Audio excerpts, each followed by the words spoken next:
sa aking mga kapwa florist at mga katuso, kabulaklak. Yung palang pag locally hired ka or transfer lang dito at walang nakalagay sa iyong kontrata na every 2 years ay free ka sa ticket, maaring ikaw ang magbayad ng ticket mo. Kung okay naman yung amo mo, may mga amo na sino-shoulder nila every 2 years yung ticket. Ngayon sa akin kasing case, syempre hindi kami in good relation ng amo ko. Dati binayaran niya yung pauwi ko. Ngayon, syempre hindi kami in good relation. Binawi niya na, sabi niya, sagot ko yung ticket ko. Wala nang problema. Ni-review ko yung ticket, yung contract ko, nakalagay nga doon.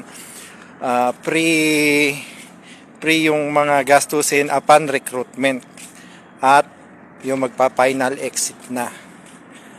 Kumbaga, kung magtagal ako rito ng 10 kontrata o 5 kontrata, yung every uwi ko, hindi na babayaran. Sagot mo na yon. Pero kung siguro kung nananatili naman yung in good relation kami, siguro hindi na ako sisingilin.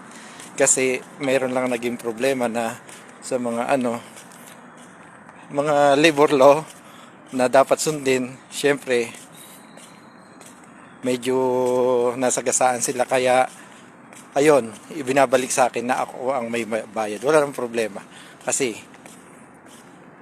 sumunod tayo sa batas sa paggawa.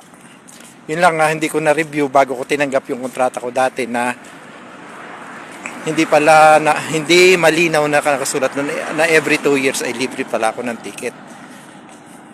Kailangan, sabi ng Polo, ang advice ng Polo, kailangan nakalagay na malinaw, in every 2 years nakalagay na free ticket.